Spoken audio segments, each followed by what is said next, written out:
어제 국회 법사위가 있었습니다. 50억 클럽 특검 법안이 상정된 가운데 여야의 신경전이 이어졌었죠.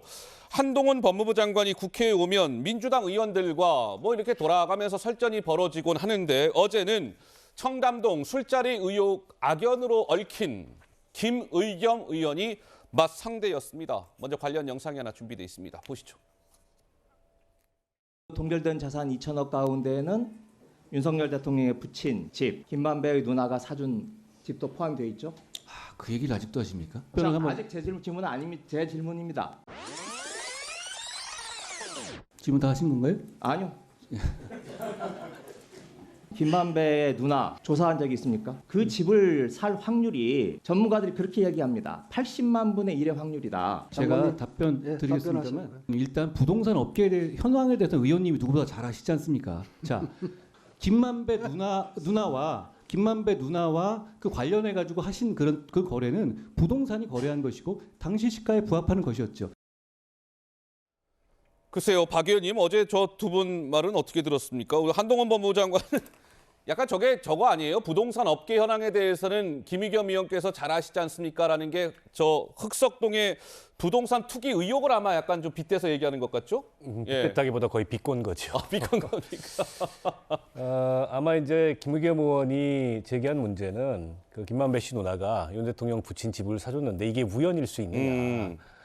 결국 이제 민주당에서 그동안에 주장해 왔던 그 부산저축은행 그 대출 비리 사건에 대해서 수사를 제대로 하지 않음으로 인해서 그게 대장동 비리의 불씨가 됐고 그 과정에서 윤석열 당시에 이제 이 검찰총장이 수사를 할 수 있는 위치에 있었는데 그걸 수사를 제대로 하지 않았다. 그러니까 결국에 이제 대장동의 몸통은 윤석열이다. 대선 때 했던 주장을 다시 한번 되풀이를 하는 건데요. 그걸 둘러싼 공방을 하는 과정에 아마 이제 부동산 얘기가 나오니까 그렇게 좀 비꼬아서 얘기를 한 것 같은데 근데 저는 저 두 분이 국회 법사위에서 자주 부딪혔잖아요. 자주 부딪혔죠. 매번 법사위가 열릴 때마다 저 두 분이 유독 자주 부딪히는데 저게 과연 좋은 모습일까 싶어요. 두 분에게. 그러니까 김의겸 의원도 지난번에 이제 청담동 술자리 의혹 같은 경우에 사실 무근인 걸로 드러났는데 그에 대해서 본인이 흔쾌하게 사과하거나 조금 이제 자중하는 모습이 전혀 없어요. 뿐만 아니라 한동훈 장관도 이게 국회의원들하고 말싸움에서 이기려고 국회에 출석하는 사람처럼 사사건건 나는 지지 않아 이런 모습으로 대응을 하는데 근데 그게 국무위원 본연의 자세는 아니죠. 설사 의원의 질의가 조금은 핵심에서 벗어났거나 내지는 본인의 입장에서 부당하다 하더라도 저렇게까지 감정적 반응을 하는 거는 적절치 않습니다. 근데 이제 한동훈 장관, 김의겸 의원 얘기가 나왔으니까 최근에 그런 모습이 있었잖아요. 왜 한번 볼까요? 자, 이제 왼쪽이 어제고 오른쪽이 지난 27일 법사위 때인데 그때 27일 날 법사위 때 김의겸 의원이 한 장관한테 막 질의를 하는데 지금 보시는 바와 같이 손이 떨려요. 떨리잖아요. 지금 그러니까 적어두고 그래서 어제는 이제 김의겸 의원이 저 부분을 의식했는지 이제 팔짱 끼고 질의를 했는데 저거 오른쪽에 떠는 것 같고 얘기가 많았어요.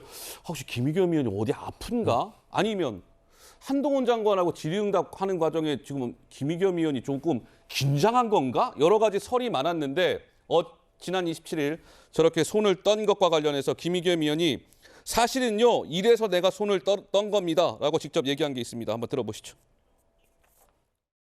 누가 뭐래도 그 인사 검증 책임은 한동훈 장관 아니겠습니까? 그렇죠. 뉘우치는 것까지는 아니더라도 그 책임감을 느끼는 자세를 보여야 되는데 오히려 뻔뻔하게 이제 공격을 하는 거예요. 너무나 당당하고 뻔뻔하게 그렇게 그것도 잘못된 정보로 저를 역공을 해서 그러니 제가 속에서 열불이 부르르 떨었군요. 그러니까 부르르 떤 거죠. 네.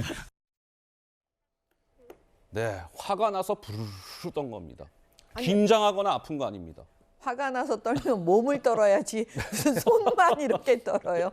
제가 볼 때는 본능적으로 그 김의겸 의원이 본인이 거짓말을 하고 있고 내지는 여러 가지 잡힌 게 많기 때문에 한동훈 장관한테 얘기할 때 본능적으로 떠는 거 아닌가 그런 생각이 저는 그냥 얼핏 듭니다. 아, 그렇군요. 예. 저는 저 장면을 보면서 예. 김의겸 의원이 좀 평상심을 찾았으면 좋겠어요. 평상심은요? 네, 저는 오. 과하게 흥분을 하는 것 같습니다. 한동훈 장관한테 질의를 할 때. 예. 평상심을 잃고 과하게 흥분을 하면 저런 현상이 나타나거든요. 그래서 국회의원이 국무위원을 그 상대로 질의를 할 때 목소리를 높이거나 내지는 뭐 과하게 흥분하는 게 중요한 게 아니고 예, 예. 국민들이 보기에 정말 물어야 될 것을 물어서 정확한 답변을 이끌어내는 게 국회에서 하는 그 질이지. 너무 제가 보기엔 김의겸 의원이 알겠습니다. 평상심을 잃었어요. 예. 박 의원님 얼마나 이렇게 목소리가 점잖으십니까? 예. 알겠습니다. 자, 김의겸 의원 얘기까지 해봤습니다. 저희가 준비한 다음 주제로 넘어가겠습니다. 만나보시죠.